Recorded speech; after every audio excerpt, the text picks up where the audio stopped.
윤작가 주석 TV 채널을 시청하시는 분들께 먼저 권고의 말씀을 드립니다. 성경이 오점이 없는 창조자 하나님의 말씀임을 증명하는 근거는 바로 성경의 예언입니다. 인류 역사에는 예언이 성취된 연대기가 기록되어 있습니다.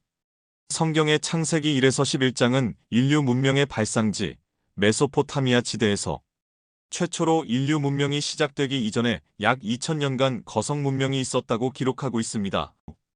그리고 메소포타미아 문명 이후 오늘날까지 약 4000년의 역사에서 일어날 일들을 예언했고, 더 나아가서 오늘날 하이테크 산업 기술의 기하급수적인 발전이 성경의 종말론에 관한 예언을 성취하고 있다고 기록되어 있습니다.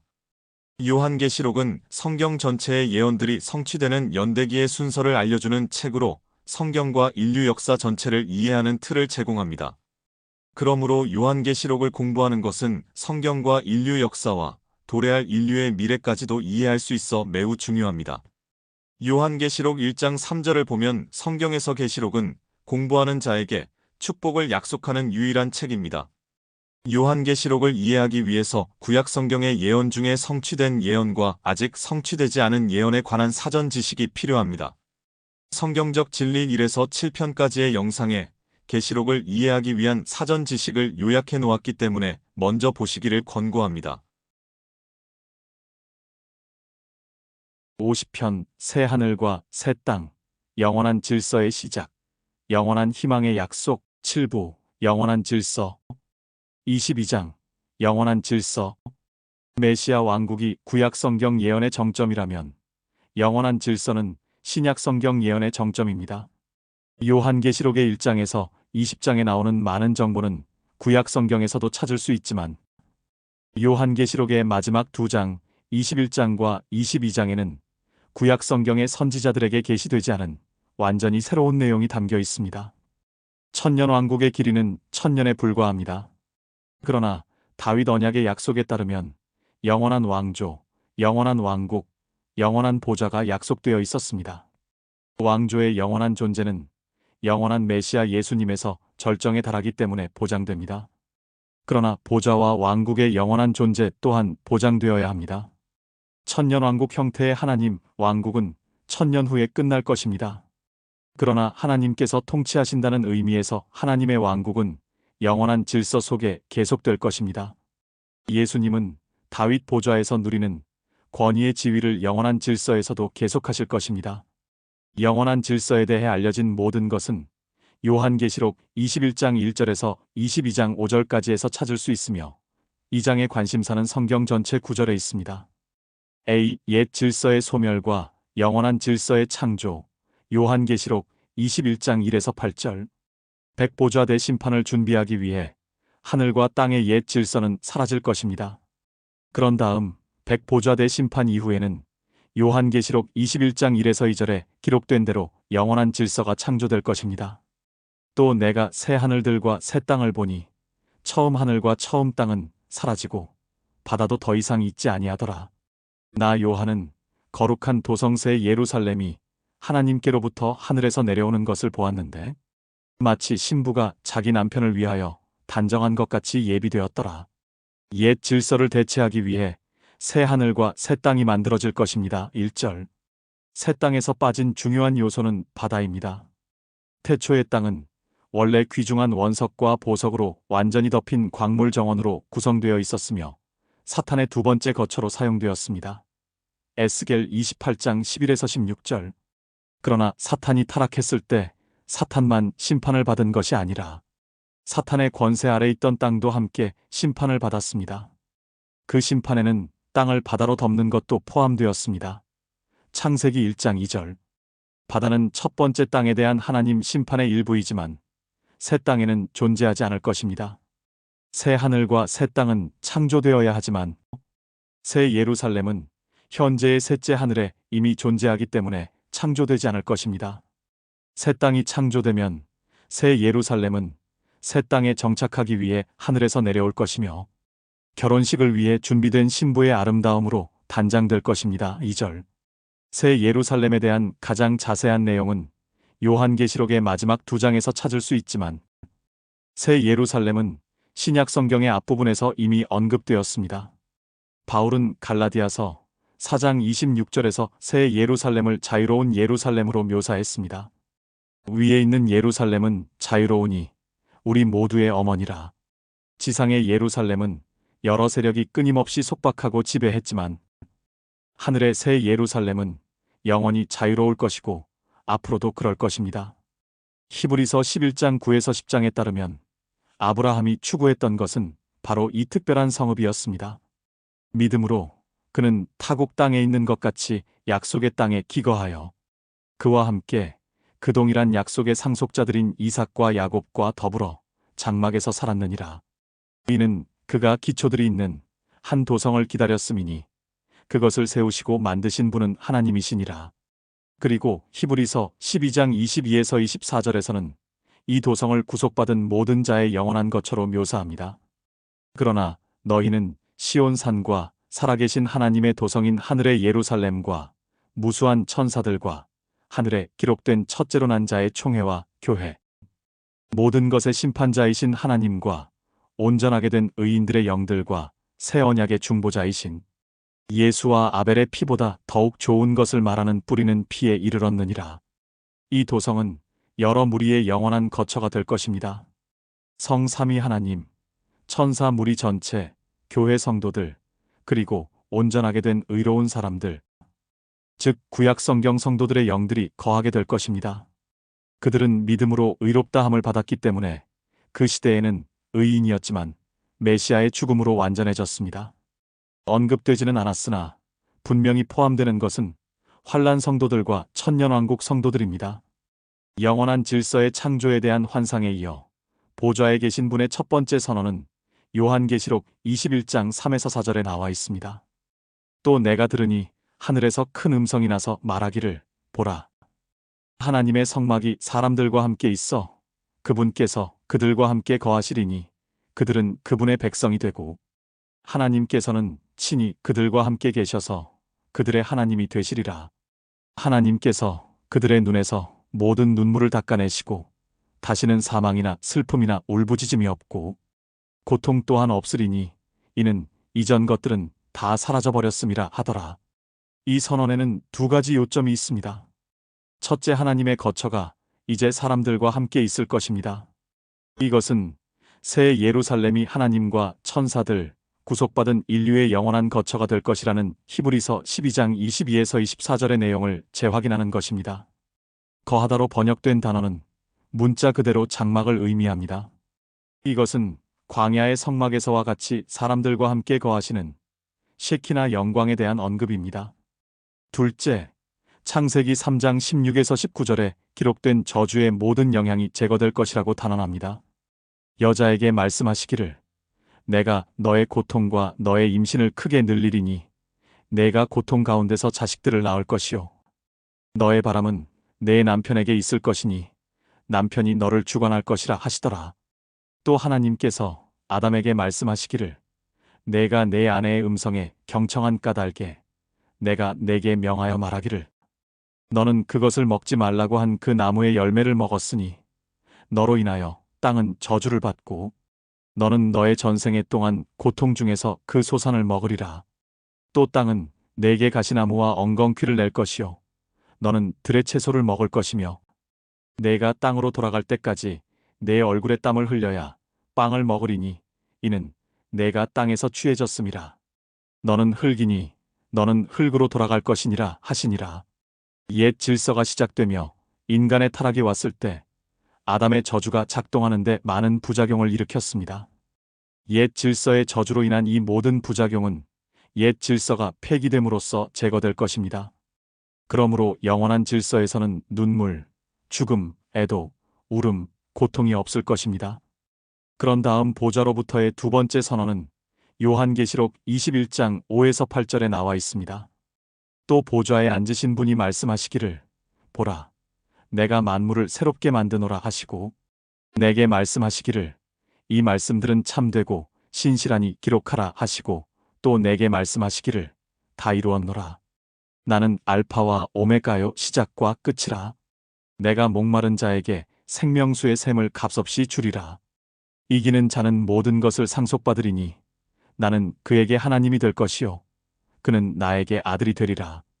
그러나 두려워하는 자들과 믿지 아니하는 자들과 마술하는 자들과 우상 숭배하는 자들과 모든 거짓말하는 자들과 우상 숭배하는 자들과 모든 거짓말하는 자들은 불과 유황이 타는 못에 참여하리니 이것이 둘째 사망이라 하시더라. 하나님의 보좌로부터의 두 번째 선언은 하나님의 역사에 관한 것입니다. 첫째 약속을 하시는 분은 신실하시고 참되심으로 영원한 질서의 미래 창조가 보장된다는 확언이 있습니다. 5절. 둘째 생명수 샘의 공급이 있습니다. 6절. 셋째 이 구절은 신자들의 거처를 언급하고 있는데 7절. 이는 요한계시록의 마지막 장에 묘사된 새 하늘과 새 땅과 새 예루살렘입니다. 넷째 불신자의 거처 8절에 대한 설명이 있는데 이는 둘째 사망인 불못에 대한 설명입니다. 영원한 새 예루살렘 요한계시록 21장 9절에서 22장 5절. 다음 주요 부문에는 영원한 새 예루살렘에 대한 설명이 포함되어 있습니다. 영원한 질서가 어떤 모습일지에 대해 성경에서 알 수 있는 것은 이것뿐이라는 점에 다시 한번 유의해야 합니다. 1. 도성의 설립에 관한 계시 요한계시록 21장 9에서 10절. 이 부문은 요한계시록 21장 9에서 10절에서 새 예루살렘의 설립에 관한 요한계시록 2장 12절의 자세한 설명으로 시작됩니다. 또 마지막 일곱 재앙을 가득 담은 일곱 호리병을 가진 일곱 천사 가운데 하나가 내게 와서 나와 대화하며 말하기를 이리 오라. 내가 너에게 신부인 어린 양의 아내를 보여주리라 하고 그가 영 안에서 나를 이끌어 크고 높은 산으로 가서 그 큰 도성 거룩한 예루살렘이 하나님께로부터 하늘에서 내려가는 것을 내게 보여주니 4장 1절에서와 같이 요한에게 다시 이곳으로 올라오라고 하신 것은 하나님께서 앞으로 일어날 일들을 더 많이 보여주시기 위함입니다. 요한은 메시아의 신부 9절, 즉 신부의 영원한 거처인 새 예루살렘이 10절, 영원한 하나님 왕국에서 새로 창조된 새 땅으로 내려올 것에 대해 더 많이 보여주실 것이라고 들었습니다. 새 예루살렘에 대한 설명 요한계시록 21장 11절에서 22장 5절. 도성의 설립에 관한 계시 후에 요한계시록 21장 11절에서 22장 5절에는 도성에 대한 자세한 설명이 나옵니다. 주목해야 할 11가지가 있습니다. 첫째, 새 예루살렘의 영광은 요한계시록 21장 11절에 게시되어 있습니다. 하나님의 영광이 있어 그 도성의 광채가 가장 귀한 보석 같고 벽옥 같으며 수정같이 맑고 이 영광은 새 예루살렘의 최종 거처를 갖게 될 시키나 영광의 영광입니다. 둘째 성벽에 대한 설명은 요한계시록 21장 12에서 13절에 나와 있습니다. 또 크고 높은 성벽도 있으며 12대문이 있고 그 문에는 12천사와 이름들이 기록되어 있는데 그것은 이스라엘 자손 12지파의 이름이더라. 동편의 문이 3개, 북편의 문이 3개, 남편의 문이 3개, 서편의 문이 3개이며 도성의 성벽은 보호를 강조합니다.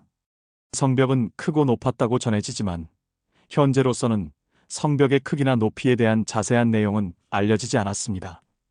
도성에는 총 12개의 문이 있으며 각 문에는 천사의 권위가 주어질 것입니다.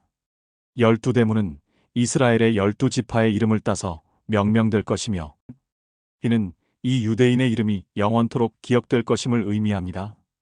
또한 본문은 이 큰 성벽에 4면이 있고 각 면에 3개의 문이 있을 것이라고 말합니다. 따라서 모든 문은 똑같이 나누어질 것입니다. 셋째, 성벽의 기초는 요한계시록 21장 14절에 묘사되어 있습니다. 또 그 도성의 성벽에는 12기초석이 있는데 거기에는 어린 양의 12사도의 이름이 있더라. 기초는 영속성을 강조하며 12사도의 이름을 딴 총 12개의 기초가 있을 것입니다. 이 이름들은 또한 영원토록 기억될 것입니다. 넷째 도성의 면적은 요한계시록 21장 15에서 17절에 기록되어 있습니다. 나와 말하는 이는 그 도성과 그 문들과 그 성벽을 측량하려고 금 갈대를 찾았더라. 그 도성은 네모가 반듯하며 길이와 너비가 같더라. 그러므로 그가 갈대로 그 도성을 측량하니 1만 2천 스타디온이요 길이와 너비와 높이가 같더라. 또 그가 그 성벽을 측량하니 144큐빗이라. 이는 사람의 척도 곧 천사의 척도라. 도성의 측정은 그 넓이를 강조합니다. 도시는 높이, 길이, 너비가 같은 정사각형, 즉 길이, 너비, 높이가 약 2414km인 정육면체가 될 것입니다. 분명히 인류 역사상 가장 큰 도성이 될 것이며 모든 연령대에 구속받은 모든 사람이 살 수 있는 충분한 공간이 있을 것입니다.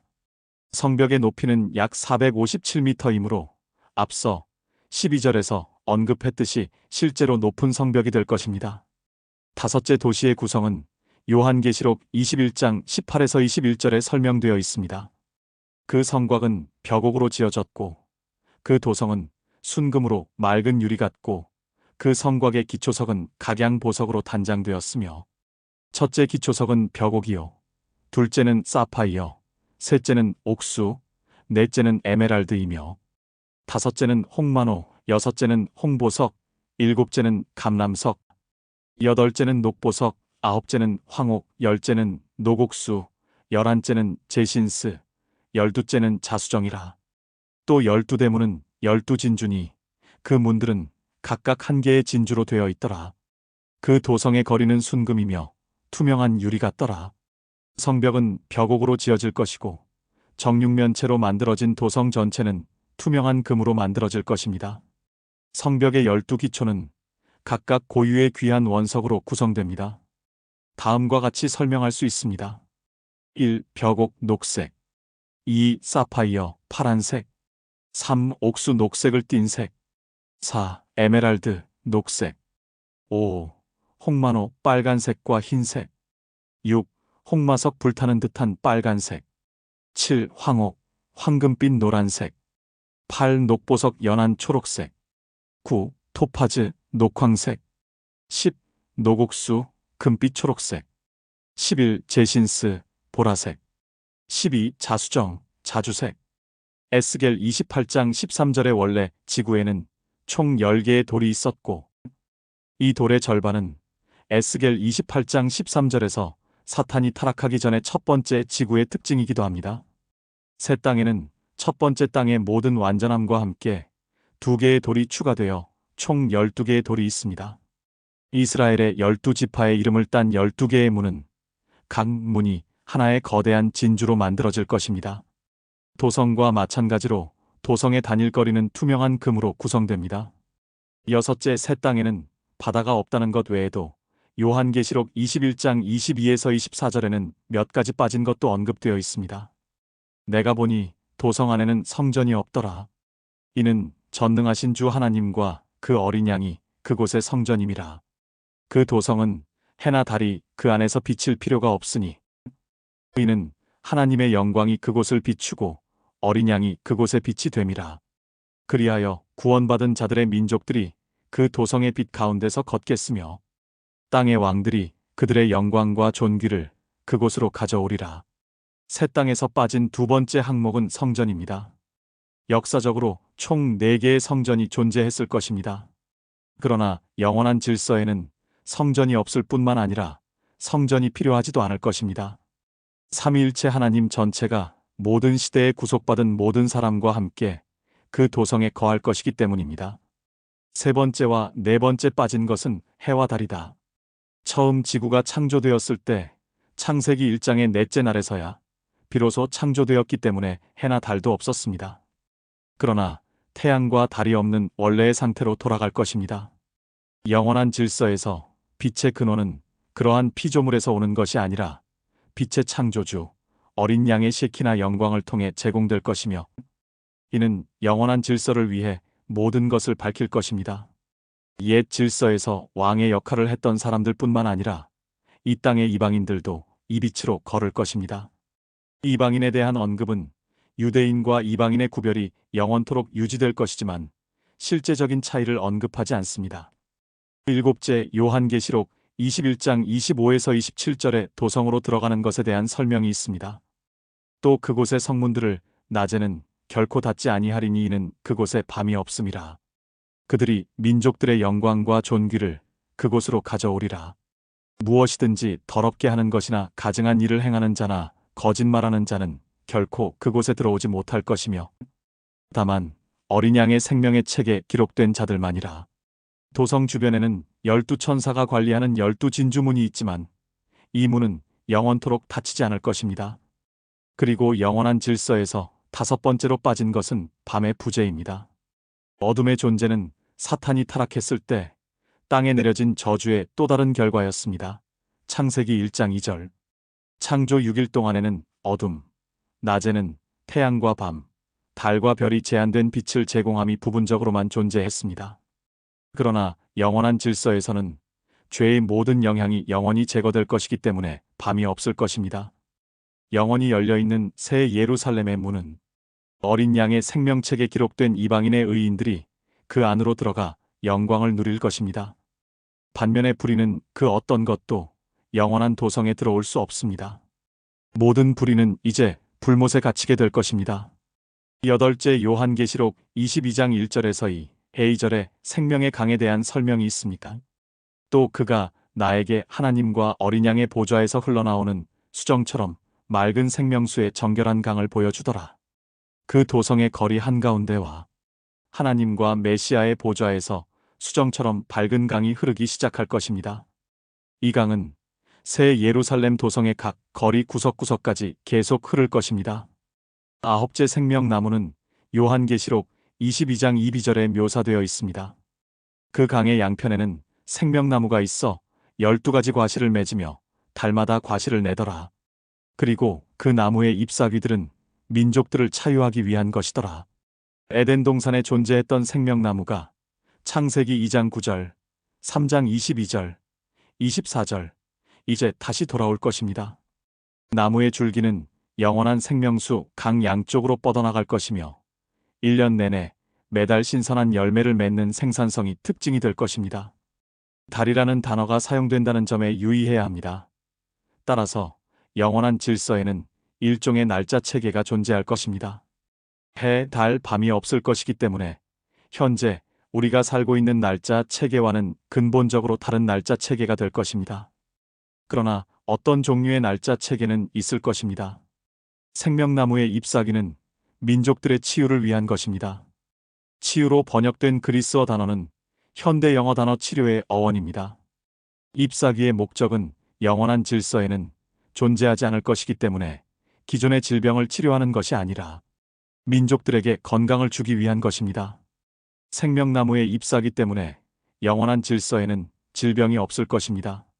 민족을 뜻하는 헬라어는 이방인을 의미하는 용어입니다. 이것은 유대인과 이방인의 구별이 계속되지만 실제적인 차이는 없음을 다시 보여줍니다. 10째 요한계시록 22장 3에서 4절에는 새 예루살렘에 거주하는 사람들에 대한 설명이 있습니다. 다시는 저주가 없고 하나님과 어린 양의 보좌가 그 안에 있을 것이며 그의 종들이 그를 섬기리라. 그들은 그의 얼굴을 볼 것이며 그의 이름이 그들의 이마 위에 있으리라. 영원한 질서에는 저주가 완전히 사라질 것입니다. 이 도성의 거주자에는 어린 양과 모든 연령대에 구속받은 모든 사람이 포함될 것이며 그들의 이마에 예수의 이름이 새겨질 것입니다. 11째 시키나 영광의 임재는 요한계시록 22장 5절에서 반복됩니다. 거기에는 밤이 없겠고 그들에게는 촛불도 햇빛도 필요하지 아니하리니 이는 주 하나님께서 그들을 비추시기 때문이라. 그들이 영원무궁토록 통치하리라. 다시 한번 본문은 영원한 질서에는 밤이 존재하지 않을 것이며 태양의 빛이나 등불의 빛이 필요하지 않을 것이라고 선언합니다. 하나님 자신이 필요한 모든 빛을 제공하실 것입니다. 앞서 언급했듯이 이 빛은 영원토록 필요한 모든 빛을 제공할 셰키나의 영광이 될 것입니다.